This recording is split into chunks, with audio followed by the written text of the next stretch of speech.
భారత ప్రధాని నరేంద్ర మోదీ అమెరికా ఉపాధ్యక్షుడు జేడీ వాన్స్ మధ్య కీలక టెలిఫోన్ సంభాషణ జరిగింది.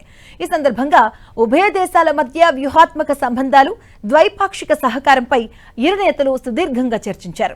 ముఖ్యమైన రంగాల్లో భారత్ అమెరికా సమగ్ర ప్రపంచ వ్యూహాత్మక భాగస్వామ్యాన్ని మరింత బలోపేతం చేసే మార్గాలపై ఆ ఇద్దరు నేతలు కూడా తమ అభిప్రాయాలను పంచుకున్నారు. ఈ విషయాన్ని స్వయంగా ప్రధాని మోదీ ఎక్స్ వేదికగా పంచుకున్నారు.